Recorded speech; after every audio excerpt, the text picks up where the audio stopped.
وہ کہانی کتنی دل آویز ہے، ایسا زمین اندلس ہے یاد تجھ کو، تھا تیری ڈالیوں پہ کبھی آشیاں ہمارا، چین و عرب ہمارا، ہندوستان ہمارا، مسلم ہے ہم، وطن ہے سارا جہاں ہمارا۔ پوری دنیا پر اسلام کے پھریرے لہرا رہے ہیں اور اسلام کے جھنڈے لہرا رہے ہیں۔ حضرت عمر رضی اللہ تعالی عنہ کا زمانہ ہے جب یروشلم فتح ہوا۔ حضرت ابو عبیدہ بن جراح رضی اللہ تعالی عنہ حضرت عمر کو دعوت دیتے ہیں کہ آپ مدینے سے چلیں اور یروشلم میں پہنچیں۔ حضرت عمر مدینے سے چلتے ہیں، کتنا بڑا قافلہ لے کر کے، کتنا پروٹوکول ہے۔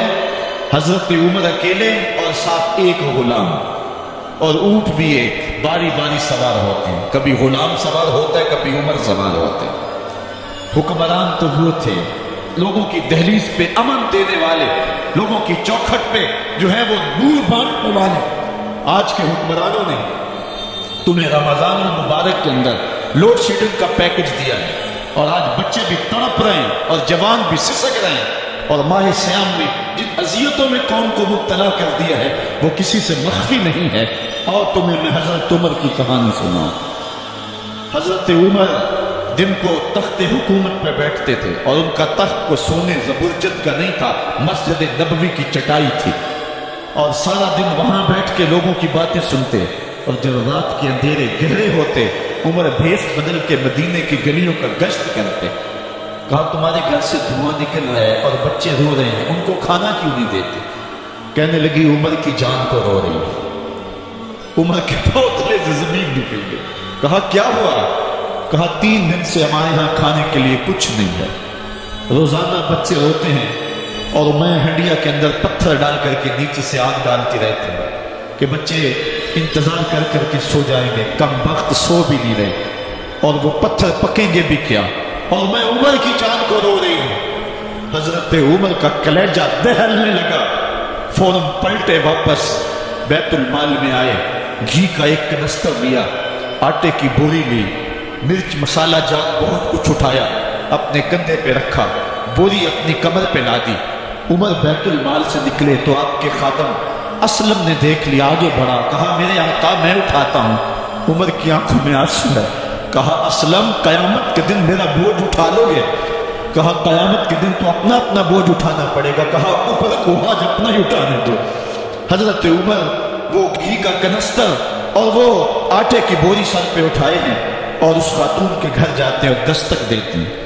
وہ جب دیکھتی ہے اس کی جان میں جان آ جاتی ہے۔ کہا جلدی جلدی آٹا گوندو، اور عمر سبزی کاٹنے لگ جاتے ہیں۔ حضرت عمر رضی اللہ تعالی عنہ سبزی تیار کر دیتے، ادھر آٹا گند جاتا ہے، اور پھر اوپر چولہا رکھا جاتا ہے، چولہے کے اندر آگ رکھی جاتی ہے، وہ کھانا پکانے لگتی ہے، آگ بجھتی ہے۔ تاریخ نے لکھا ہے آگ بجھنے لگتی ہے، عمر جھک کر کے پھونکے مارتا ہے، عمر جھک جھک کے پھونکے مارتا ہے۔ کھانا پک گیا اور بچوں کے سامنے کھانا رکھ دیا، بچے کھا رہے ہیں۔ اب بچے رو رو کے نڈال ہو چکے تھے۔ حضرت عمر اپنے ہاتھوں کو اور اپنے گھٹنوں کو اور اپنے پاؤں کو زمین پہ لگا کے، جس طرح بکری کا بچہ چلتا ہے ویڑے کے اندر، کبھی ادھر چلتے ہیں کبھی ادھر چلتے ہیں، تاکہ بچے مجھے دیکھ کے خوش ہوں اور دل میں کہتے عمر جتنا گناہ ہے اب اتنا ہنسانا بھی پڑے گا۔ تو کبھی عمر امیر المومنین، یہ میں کسی آج کے جو ہے وہ لوگوں کے ووٹوں پہ منتخب ہونے والے حکمران کی کہانی نہیں سنا رہا، میں اس عمر کی کہانی سنا رہا ہوں جو 23 لاکھ مربع میل کا حکمران ہے، آج ہی دنیا کا بادشاہ ہے۔ حضرت عمر جو ہے جس طرح بکری کا بچہ چلتا ہے، اس طرح اپنے ہاتھ اور اپنے گھٹنے زمین پہ ٹیک کر کے جو ہے وہ اس طرح چلتے ہیں۔ بچے عمر کو دیکھ کے مسکراتے ہیں۔ جب بچے مسکرانے لگے تو حضرت عمر نے اس خاتون سے کہا بڑھیا عمر کو معاف کر دے۔ اس نے کہا تو اتنی ہمدردی کیوں کرتا ہے؟ کہا عمر بیچارہ بڑا پھنسا ہوا ہے، فکر ہے اس کو یرموک و فسطاط و حلوان کی، جب فتح ہے مصر تو تیاری ہے ایران کی، آتے جاتے وفد سے ملاقات بھی کرتا ہوگا، آتے جاتے وفد سے ملاقات بھی کرتا ہوگا، اور شب کو معلوم حالات بھی کرتا ہوگا، کانٹوں میں الجھی ہوئی بیچارے کی جان ہے، نیند اس کو بھی آتی ہے، آخر وہ انسان ہے۔ میری بہن عمر کو معاف کر دے۔ اس نے کہا نانا عمر کی بات میرے سامنے نہ کر، قیامت کا دن ہوگا، عمر کا گریبان ہوگا اور میرا ہاتھ ہوگا۔ جب اس نے یہ بات کہی تو عمر برداشت نہ کر سکے، بچوں کی طرح بلک بلک کر رونے لگے۔ کہا وہ بد نصیب عمر تیرے سامنے ہے، آج ہی کہنا جو کہنا ہے، قیامت کے دن مجھے معاف رکھنا۔ اس نے کہا تو عمر ہے؟ کہا بد نصیب عمر تیرے سامنے کھڑا ہوں۔ میرے عمر کہتے ہیں اگر دجلہ کے کنارے ایک بکری کا بچہ بھی پیاسا مر گیا، اس کا حساب بھی عمر سے لیا جائے گا۔ اللہ اکبر۔ میں حضرت عمر کی کہانی سنانے لگا تھا۔ حضرت عمر نکلے یروشلم میں، ایک اونٹ ہے، ایک غلام ہے، کبھی وہ سوار ہوتا ہے، کبھی آپ باری مقرر کی ہے۔ جب قریب پہنچے یروشلم کے تو عمر کی باری نکیل پکڑنے اور غلام کی باری اوپر سوار ہونے کی آ گئی۔ غلام نے کہا آقا میں مرضی سے اپنی باری چھوڑتا ہوں، آپ آ جائیں، دشمنوں کے مفتوحہ علاقے میں آ رہے ہیں، تازہ تازہ علاقہ فتح ہوا ہے، اسلام کی شان و شوکت ظاہر ہو۔ عمر نے کہا اسلام کی شان و شوکت ایسے ظاہر نہیں ہوتی ہے، اپنی باری پہ تم بیٹھو گے، اپنی باری پہ میں بیٹھوں۔ لوگ منتظر کھڑے ہیں، دور سے جب دیکھا کہا اس کی ہیبت سے کانپتے تھے ہم، یہ تو کوئی حبشی لگتا ہے، رنگ کالا ہے، ہونٹ موٹے ہیں، اس سے تو زیادہ حسین اس کا غلام ہے جو آگے آگے چل رہا ہے۔ حضرت ابو عبیدہ نے کہا دھوکہ کھا رہے ہیں، ہمارا آقا وہ نہیں ہے جو اونٹنی کے اوپر سوار ہے، ہمارا آقا وہ ہے جو لگام تھامے آگے آگے چل رہا ہے۔ حضرت عمر رضی اللہ تعالیٰ عنہ کو آگے بڑھ کے جابیہ کے مقام پہ حضرت ابو عبیدہ بن جراح نے استقبال کیا، تو حضرت عمر آگے بڑھے اور انہوں نے آگے بڑھ کر کے حضرت ابو عبیدہ کے دونوں کندھوں پہ ہاتھ رکھا، اور سنو حضرت عمر نے کیا کہا، کہا لا الہ الا اللہ انا کنا اذل قوم فاعزنا اللہ بالاسلام۔ کہا کہ لا الہ الا اللہ، اے ابو عبیدہ بن جراح ہم ایک ذلیل قوم تھے اور اللہ نے ہمیں اسلام کی وجہ سے عزت عطا کی ہے، اور میں تمہیں ایک تاریخ ساز بات کہنے لگا ہوں، اور وہ یہ ہے کہ جب تک ہم اس عزت والے اسلام کے دامن کو تھامے رہیں گے ہماری عزت قائم رہے گی، اور جب اسلام کے علاوہ کسی اور جگہ سے عزت ڈھونڈیں گے تو رسوا کر کے رکھ دیے جائیں گے۔ یہ ہے وہ خلاصہ جو حضرت عمر نے امتوں کے عروج و زوال کا بیان کیا ہے۔ اس امت کو جو خیرات ملی ہے تخت و تاج کی، وہ پینٹاگون سے نہیں ملی، وہ واشنگٹن سے نہیں ملی، وہ وائٹ ہاؤس سے نہیں ملی، وہ محمد عربی کے جوڑوں کا صدقہ ملی ہے۔ اس لیے جب ہم نے اسلام سے انحراف کیا، پاکستان حاصل کیا گیا تھا، پاکستان کا مطلب کیا؟ لا الہ الا اللہ۔ ہم نے اس نعرے کو چھوڑ دیا ہوا، ہم نے انحراف کر دیا، آج ہماری نظریں مغرب کی طرف لگی ہے کہ تخت و تاج اس سے نصیب ہوتے ہیں اور دنیا کے اوپر ہم رسوا ہو کے رہ گئے۔ ہماری پستی، ہماری زبونحالی، ہماری ذلت کا سبب یہ ہے کہ جس جگہ سے ہمیں عزت ملی تھی ہم نے وہ مرکز ہی چھوڑ دیا ہے، اس مرکز حیات کو، اس مرکز زندگی کو، اس مرکز عزت کو ہم نے چھوڑ دیا ہے اور دنیا کے اوپر ہم رسوا ہو رہے ہیں۔ انہی حضرت عمر کی کہانی ہے، وادی تہامہ سے گزر رہے تھے کہ بچوں کی طرح بلک بلک کے رونے لگے۔ کہا عمر جوان آدمی ہو اور بچوں کی طرح بلک کے رو رہے ہیں؟ کہا تم نہیں جانتے، مجھے بچپن کی کہانی یاد آ گئی۔ کہا کیا کہانی ہے؟ کہا یہی عرض تہامہ تھی، میرے باپ خطاب نے مجھے 5 اونٹ دیے تھے، کہا انہیں لائن میں کھڑا کرو سیدھا، میں آگے والا سیدھا کرتا تھا، پیچھے والا ٹیڑھا ہو جاتا، پیچھے والا سیدھا کرتا، آگے والا ٹیڑھا ہو جاتا۔ میرے باپ خطاب نے مجھے بڑا مارا، کہا ایک عرب کے بیٹے ہو کے تم سے 5 اونٹ لائن میں کھڑے نہیں ہوتے؟ کہا ایک زمانہ عمر پہ وہ تھا کہ اس سے 5 اونٹ لائن میں کھڑے نہیں ہوتے تھے، اور آج شرق سے لے کر غرب تک 23 لاکھ مربع میل کی حکمرانی اور انسان بھی لائن میں کھڑے ہیں، یہ محمد عربی کے جوڑوں کا صدقہ نہیں ہے تو اور کیا ہے؟ عمر سے تو 5 اونٹ لائن میں کھڑے نہیں ہوتے تھے۔ تو یہ عزتیں، یہ تخت و تاج، یہ حکومتیں ہمیں حضور کی دہلیز سے ملی۔ جب ہم نے اس دہلیز کو چھوڑ دیا تو دنیا کے اوپر رسوا ہو گئے اور ذلیل کر کے رکھ دیے گئے۔ آج ہماری حالت یہ ہے کہ غیر بھی ہمیں تانے دے رہے۔ میرا ایک دوست پچھلے دنوں کے اندر ننکانہ صاحب گیا تو وہ مجھے آ کر کے جو کہانی سنانے لگا، اس کی آنکھوں میں نمی تھی اور اس کے لہجے میں بے پناہ درد تھا۔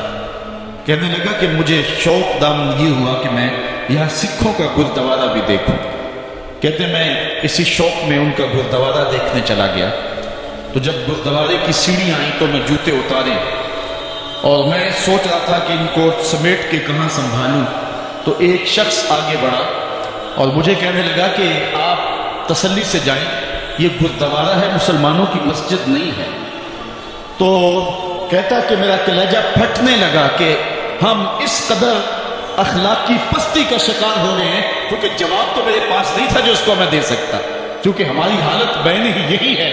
تو کہتا ہے کہ میرا کلیجہ کٹنے لگا کہ ہم اس پستی اور اس ذلت کے مقام پہ چلے گئے ہیں، اب ہمارے ملک کے اندر جو ہمارے ذمی ہیں وہ بھی ہم کو جو ہے وہ تانا دے رہے ہیں، اور ہمارے مستعمن بھی ہم کو تانا دے رہے ہیں، اور ملک کے اندر بھی ہم کو ذلت و رسوائی کا سامنا کرنا پڑ رہا ہے۔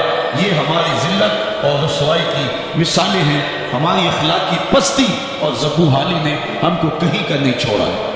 میں بہت پرانی کہانی نہیں سنانے لگا آپ کو، یہ قرون اولیٰ کی کہانی نہیں ہے، یہ کہانی جو ہے وہ صحابہ کے زمانے کی بھی نہیں ہے، یہ کہانی جو ہے وہ تابعین کے بھی دور کی نہیں ہے، محدثین کے دور کی بھی نہیں ہے، یہ سری شکتی کے زمانے کی کہانی بھی نہیں ہے، یہ جنید بغدادی کے دور کی بھی نہیں ہے، ہاں یہ مجدد الفسانی کے زمانے کی کہانی بھی نہیں، یہ کل کی بات ہے۔ ہم دور غلامی میں تھے، ہمارے اوپر انگریز حکومت کر رہا تھا۔ ایک انگریز افسر شاہی مسجد دیکھنے کے لیے آیا، اور جب چبوترے کے اوپر چڑھا تو ایک گداگر نے اس کے آگے ہاتھ پھیلایا، اس نے بٹوا نکالا اور اس کی ہتھیلی میں کچھ پیسے رکھے، دوبارہ وہ جیب میں بٹوا ڈالنے لگا تو بٹوا اس کے ہاتھ سے گر گیا اور وہ بے توجہی میں اندر چلا گیا۔ اس گداگر نے آگے بڑھ کے اس بٹوے کو پکڑ لیا، خیال تھا یہ واپس آئے گا تو میں اس کو بٹوا دے دوں گا، لیکن وہ کسی اور دروازے سے نکل گیا اور یہ منتظر رہا، وقت گزرتا رہا۔ 1 سال گزرنے کے بعد وہ دوبارہ پھر آیا، اس کا کوئی دوست اسے ملنے آیا تھا انگلستان سے، اس کو شاہی مسجد دکھلانے کے لیے وہ پھر آیا۔ یہ گداگر وہاں بیٹھا ہوا تھا، اس نے پہچان لیا، کہا صاحب 2 لمحوں کے لیے رکیے، مجھے آپ سے ضروری کام ہے۔ دوڑا دوڑا گیا، قریب بھی گھر تھا، وہاں سے وہ بٹوا اٹھا لایا، اس میں بہت زیادہ جو ہے وہ پیسے تھے۔ کہا یہ 1 سال قبل آپ آئے تھے، آپ کو یاد ہو نہ یاد، آپ کا یہ بٹوا گر گیا، میں ڈھونڈتا رہا، آپ مل نہ پائے۔ اس نے جب دیکھا ہوئے کبھی بٹوے کے اندر رقم کو دیکھے، کبھی گداگر کے چہرے کو دیکھے، پھر اس سے رہا نہ گیا۔ اس نے کہا تو گداگر ہے اور تو ایک ایک پائی صبح سے شام تک اکٹھی کرتا ہے، اتنی رقم تجھے اکٹھی مل گئی تو تو اس رقم سے اپنا گھر بنا سکتا تھا، کاروبار سیٹ کر سکتا تھا، اور 1 سال ہو گیا تو میرا انتظار کرتا رہا۔ اس نے کہا بابو بات رقم کی نہیں ہے، تو عیسائی ہے اور میں مسلمان ہوں۔ کل قیامت کے دن اگر تیرے نبی نے میرے نبی کو کہا کہ میرے امتی کا بٹوا گرا تھا اور تیرے غلام نے پکڑا تھا، تو پھر میرا نبی جو ہے تیرے نبی کے سامنے شرمسار ہوگا۔ میں گداگر ضرور ہوں، بے غیرت نہیں ہوں۔ میں نہیں چاہتا کہ میرے نبی کو تیرے نبی کے سامنے شرمندگی ہو۔ یہ تو گداگروں کی کہانی ہے، آج شاہوں کی کہانیاں سناؤں تو کلیجہ منہ کو آئے، آج وزیروں کی کہانیاں سناؤں تو کلیجہ پھٹنے لگے، آج آیام سلطنت پہ براجماں تخت شاہی پہ بیٹھے ہوئے آج یہ وزراء، آج یہ افسر، آج یہ وڈیرے، ان کی کہانیاں چھیڑ بیٹھوں تو کلیجہ پھٹنے لگے۔ جب میں کہتا ہوں الہی میرا احوال دے، حکم ہوتا ہے اپنا نامہ اعمال دے۔ میں نے اصلاح امت کانفرنس کے موقع پہ آپ کو یاد ہوگا کہا تھا کہ یہ تو کرم ہے محمد کی زلفوں کا کہ ہمارے اوپر پتھر نازل نہیں ہوتے، ورنہ جو حال ہم نے کر دیا ہے اور جس اخلاقی انحطاط کا ہم شکار ہے، ہمارے اوپر تو آسمان ٹکڑے ہو کے برستا۔ اگر ان کی رحمت نہ ہو درمیان میں، ابھی آگ لگ جائے دونوں جہاں میں۔ اقبال کہتا ہے زوال بندہ مومن کا بے زری سے نہیں۔ یہ نہیں ہے مسئلہ، مسئلہ پستی ہے، زبوحالی ہے، تعلیمی انحطاط ہے، عملی انحطاط ہے، مرکز سے جو ہے وہ دوری ہے، دامن رسالت ماب کو چھوڑ دیا ہے، پھر رسوائیاں مقدر نہیں ہوں گی تو کیا ہوں گی۔ آئیے ابھی بھی موقع ہے، توبہ کا دروازہ بند نہیں ہوا، رب سے بھی معافی مانگ لیں۔ گنبد خضرا کے مکین کے حضور بھی ہاتھ جوڑ کے کہیں چھوڑ کے آپ کا دامن رحمت، آقا ہم سے بھول ہوئی، کھو دی اپنی قدر و قیمت، آقا ہم سے بھول ہوئی، دیکھ ہماری آگ کو چولی، اپنے سینے اپنی گولی، بھول گئے ہم درس اخوت، آقا ہم سے بھول ہوئی، دنیا کے ٹھکرائے ہوئے ہیں، تیرے در پہ آئے ہوئے ہیں، کھول دے اپنا باب رحمت، آقا ہم سے بھول ہوئی۔ آج وہ شعر مجھے پوری طرح یاد نہیں آ رہے جو بچپن میں پڑھ پڑھ کے رویا کرتے تھے۔ وہ کیا کمال، کسی نے کہا ہن جے رونا تے اکھاں وچوں ہنیرا جاندہ نہیں نور جاندہ۔ آج امت جس روحانی میں پہنچ گئی، ہن جے رونا تے اکھاں وچوں ہنیرا جاندہ نہیں نور جاندہ ہے۔ میں بدبخت نو ویکھ کے میرا سایہ بھی میتھوں دور جاندہ ہے۔ میں پاپی مجرم، میں میلا اتھرو، میں پاپی بندہ، حضور معافی، حضور معافی، حضور معافی، حضور معافی۔ تساں سی ڈکیا جنہ کماں تھی، حضور جی میں او کر گیا ہوں۔ گناہاں دی دل دل دے اندر گل میں تیکر اتر گیا ہوں۔ تہاڈے حکماں نو چھڈ کے آقا میں جینا کتھے مر گیا ہوں۔ حضور معافی، حضور معافی، حضور معافی، حضور معافی۔ علامہ اقبال فرماتے ہیں آؤ اگر تم دوبارہ اسی عروج کو دیکھنا چاہتے ہو تو دامن مصطفیٰ کو تھام لو۔ سارا فلسفہ اقبال نے اپنے اس ایک شعر میں نچوڑا۔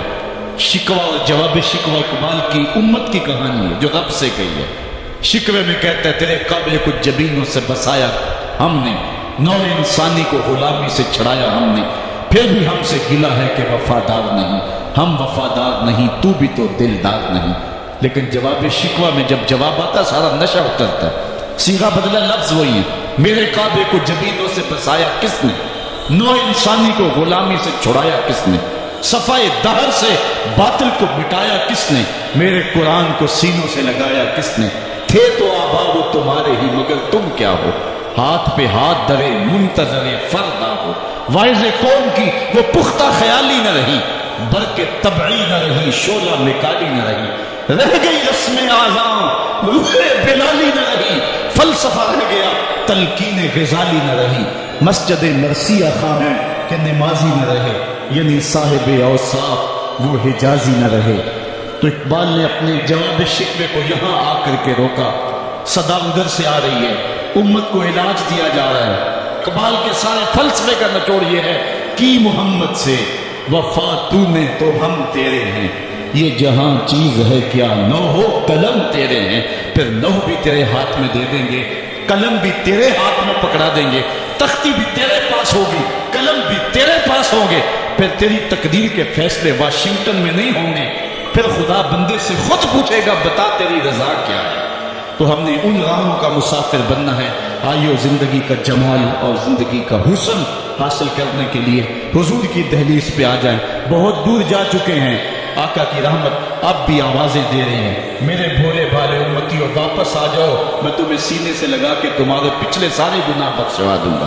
اور رب کہہ رہا ہے وَلَوْ أَنَّهُمْ إِذْ ظَلَمُوا أَنفُسَهُمْ جَاءُوكَ، ظلم کر بیٹھے ہو کوئی بات نہیں، میرے محبوب کی دہلیز پہ آ جاؤ، میرے نبی کے ہاتھ اٹھ کے میں تمہارے سارے گناہ معاف فرما دوں۔ اللہ کو توبہ قبول کرنے والا اور رحیم پاؤ گے۔ حضرت یحییٰ بن سعید فرماتے ہیں کہ حضرت عمر بن عبدالعزیز کا زمانہ تھا اور انہوں نے مجھے افریقہ کی جانب زکوٰۃ وصول کرنے کے لیے بھیجا۔ میں وہاں سے زکوٰۃ وصول کی اور پھر میں زکوٰۃ لینے والے مستحقین کو ڈھونڈنے لگا تو کہتے مجھے کوئی مستحق نہ ملا۔ پھر میں غلام پکڑتا اور اس کے پیسے دے کے اس کو آزاد کرواتا چلا جاتا۔ حضرت عمر بن عبدالعزیز کا زمانہ ہے کہ گورنر ہے عراق کا، وہ حضرت عمر بن عبدالعزیز کو لکھتا ہے کہ اتنی رقم ہے، اس کا کیا کرنا ہے؟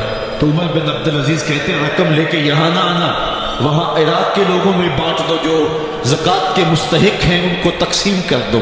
تو گورنر لکھتا ہے جو مستحق ہے ان کو دے دی، اب کوئی مستحق نہیں رہا تو میں کیا کروں؟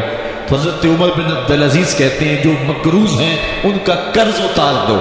تو کہتے ہیں کہ ہاں قرض بھی میں نے اتار دیا ہے، رقم پھر بھی بچ رہی ہے، کیا کروں؟ تو حضرت عمر بن عبدالعزیز نے پھر لکھا جو شخص شادی کرنا چاہتے ہیں ان کا حق مہر ادا کر دو۔ میں نے کہا کہ وہ بھی کر دیا ہے، رقم پھر بھی بچ گئی، اب کیا کروں؟